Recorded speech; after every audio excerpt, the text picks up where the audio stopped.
Maintenant, la France ne s'inscrit pas en tout cas à ce stade par rapport à ça. Et si vous voyez un peu, parce que les gens ne regardent pas, bon, les Maliens ont mis la France dehors et tout, si vous regardez même le début des incidents qui se sont passés entre la France et le Mali, c'est le président français qui a décidé que Barkhane va partir à la télévision sans concertation avec les Maliens. Et plusieurs décisions sont venues à la suite de ça. Vous avez suivi aussi les propos discourtois à la limite de l'insulte que les autorités françaises tenaient régulièrement à l'endroit des Maliens. Mesdames et messieurs, bienvenue sur cette édition spéciale. Abonnez-vous pour suivre l'essentiel de l'actu 360. Le sujet du jour est grave et va vous surprendre. Mais je voudrais évoquer aussi le départ des Français, l'opération Barkhane. Aujourd'hui, est-ce que vous avez totalement coupé le pont avec l'État français? Ça fait le Mali entretient des relations avec tous les pays qui respectent les trois principes clés qui ont été déclinés par le président Goïta qui gouverne l'action publique au Mali et l'action du Mali avec ses partenaires étrangers, le respect de la souveraineté du Mali, le respect des choix stratégiques du Mali et des choix des partenaires et la prise en compte des intérêts vitaux des populations maliennes dans toutes les décisions prises. Maintenant, la France ne s'inscrit pas en tout cas à ce stade par rapport à ça. Et si vous voyez un peu, parce que les gens ne regardent pas, bon, les Maliens ont mis la France dehors et tout, si vous regardez même le début des incidents qui se sont passés entre la France et le Mali, c'est le président français qui a décidé que Barkhane va partir à la télévision sans concertation avec les Maliens. Et plusieurs décisions sont venues à la suite de ça. Vous avez suivi aussi les propos discourtois à la limite de l'insulte que les autorités françaises tenaient régulièrement à l'endroit des Maliens et les mesures drastiques qui ont été prises pour arrêter l'aide au Mali, etc. Donc, et nous avons dû répondre à chacun de ces actes qui a été posé. Maintenant, le Mali continue par rapport à cela, à travailler avec les pays et les partenaires qui le souhaitent. Mais encore une fois, quand vous parlez de la France, il faut aussi relativiser. Parce que le contentieux et le différend qui nous oppose aux autorités françaises, à certains dirigeants français, n'est pas indifférent entre le Mali et la France. Parce que nous avons des populations, il n'y a pas de problème entre eux. Il y a des pays amis de la région voisins qui sont plus alliés à la France, où il y a eu des manifestations où on s'est attaqué à des emprises diplomatiques françaises et même à des entreprises françaises et à leurs biens. Au Mali, du début de la crise à aujourd'hui, personne ne s'est attaqué à un citoyen français, à une entreprise française. Et c'est d'ailleurs les Français qui commencent maintenant à impliquer les gens, interdiction de visa, empêcher les compagnies de voyager dans la région, peindre la région en rouge pour interdire. Donc c'est extrêmement dangereux, cette pente, nous l'avons indiqué aux autorités françaises, vaut mieux que nous laissions nos populations. Il y a des Français qui vivent au Mali, il y a des Maliens qui vivent en France, et demain, certainement, ce sera la raison d'espérer pour une éventuelle relation entre les deux pays. Donc moi je pense que c'est beaucoup plus de ce côté qu'il faut regarder. Nous avons un problème aujourd'hui, il y a des actes hostiles. Pas seulement des actes, parce que les griefs que vous formulez contre la France sont suffisamment graves. Vous les avez même portés devant le Conseil de sécurité des Nations Unies. Vous accusez l'État français d'être en intelligence avec les groupes terroristes, que les armées françaises lagueraient de temps en temps des armes aux groupes terroristes avec des renseignements au détriment des forces armées maliennes.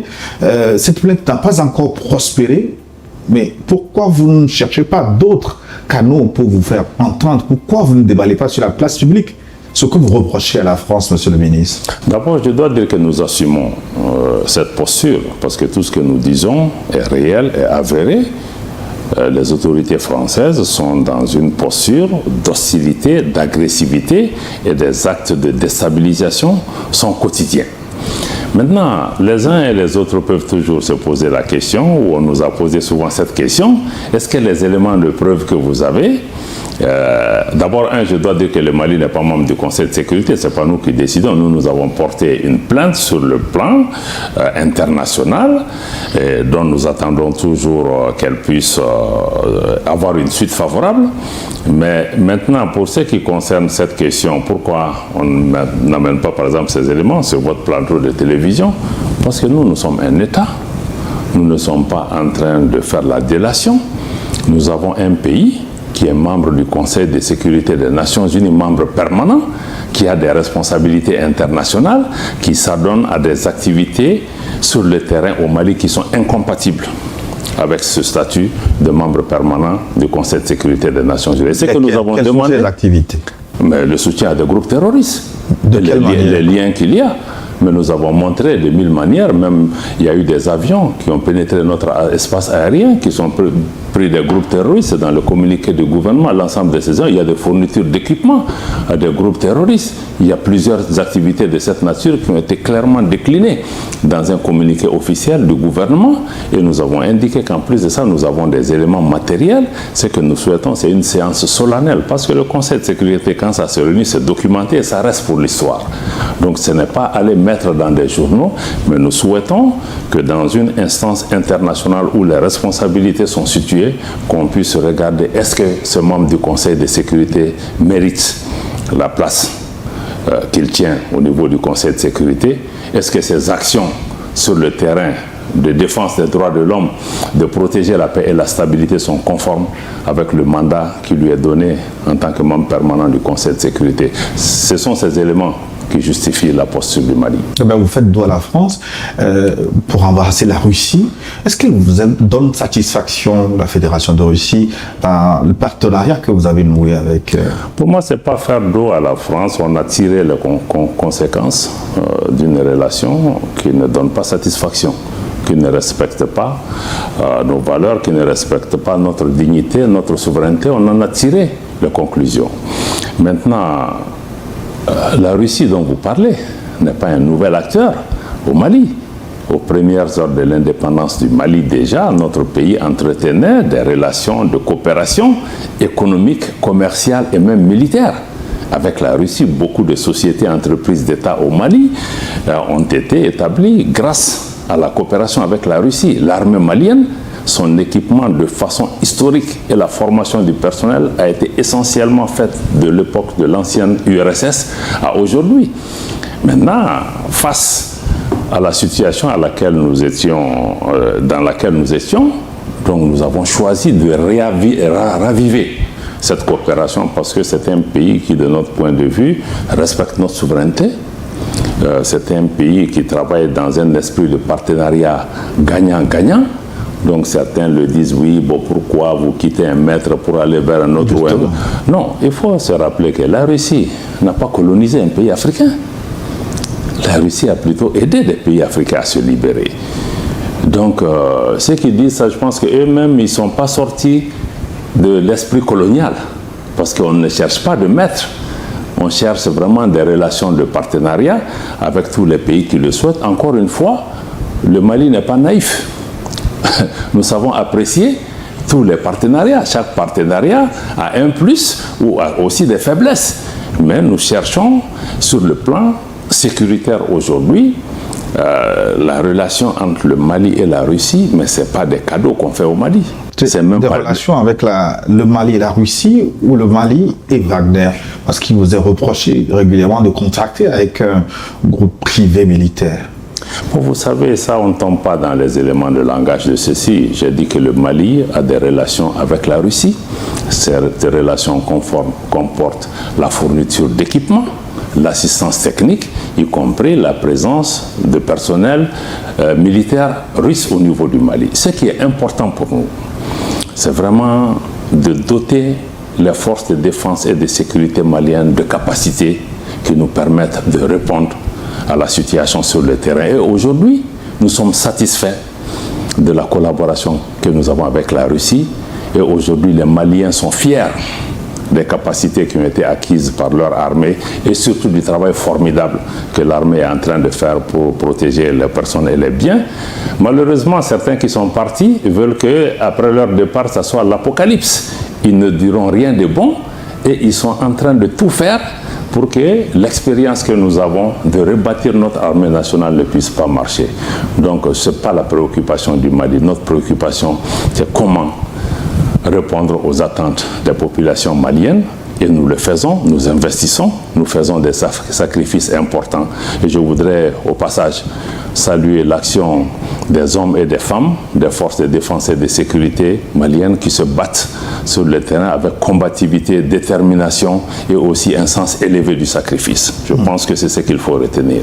Je voudrais qu'on évoque également la géopolitique du Sahel qui fait face à une série, certains parlent d'épidémie de coups d'État. Après le Mali, on a connu des coups d'État au Burkina Faso et au Niger. Pourquoi le Mali a-t-il soutenu ces régimes militaires qui se sont installés? Je pense que ce qu'il faut comprendre, c'est que les pays dans lesquels il y a eu... Nous, on est assez modestes. Ce qui s'est passé au Mali, c'est le résultat des évolutions politiques au niveau du Mali, où les Maliens ont estimé à un moment qu'ils doivent prendre des mesures pour essayer d'arrêter la saignée. Maintenant, ce qui se passe dans les pays voisins, chaque pays est libre de ses choix. Le Mali n'a pas vocation à faire de l'ingérence par rapport à ce qui se passe dans nos pays voisins, mais ce sont des pays voisins avec lesquels nous partageons les mêmes défis, les mêmes difficultés, et nous sommes solidaires des choix des populations de ces pays, et nous allons continuer à travailler avec ce pays parce que nous avons un destin commun, ne serait-ce que sur le plan sécuritaire, pour pouvoir répondre à ça. Maintenant, ceux qui parlent de contagion, des coups d'État et de tous ces éléments, il faut leur rappeler la nécessité pour chacun de travailler en amont, pour regarder les causes profondes dans les pays, que ce soit sécuritaire, des questions de gouvernance ou de malgouvernance ou d'exclusion qui nous ont conduit dans certains cas à ces situations, pour pouvoir anticiper les réponses, faire la prévention, et au lieu de se focaliser vraiment sur la maladie et de ne pas pouvoir apporter les réponses, ou même d'être totalement aussi sous l'influence de partenaires extérieurs, parce que la difficulté que nous avons, c'est quoi? Aujourd'hui, même les changements anticonstitutionnels ne sont pas appréciés de la même façon. Il y a certaines transitions qui sont adulées, aimées, intronisées. Il y a d'autres qui sont totalement détestées parce qu'ils ont fait des choix qui vont à l'encontre des intérêts de certaines puissances coloniales qui ont perdu du terrain. Donc nous sommes engagés aujourd'hui dans ce combat où les gens ne regardent pas ça. Si c'est des principes, les principes doivent être les mêmes pour tout le monde. Moi, je crois qu'il faut qu'on soit pragmatique. Quand il y a des changements, travaillons, comme ici à Lomé, nous sommes là, dans le cadre du forum, Lomé Peace and Security Forum. Je voudrais saluer l'action du président Faure Essosimna Gnassingbé, et vraiment tout l'accompagnement du peuple togolais et de mon frère le ministre Robert Dussé pour le choix de Lomé et du Togo pour la paix, la tolérance et le dialogue. Le Togo a fait le choix que chaque fois qu'il y a la difficulté, il tend plutôt la main au pays. Il essaie de comprendre, il essaie d'accompagner. Et c'est dans ce cadre-là que nous saluons particulièrement l'effort de médiation du président Faure, qui a par exemple permis, dans la crise des militaires entre le Mali et la Côte d'Ivoire, a permis de trouver une issue heureuse. Je pense qu'aujourd'hui, nos voisins de la région, nos organisations régionales, la CEDEAO, l'UEMOA, doivent pouvoir inscrire leur approche dans le cadre vraiment de la recherche de solutions et non de chercher. Après avoir condamné, blâmé, appliqué des règles ou des mesures restrictives, qu'est-ce qu'il faut faire? Il faut des solutions pour en sortir.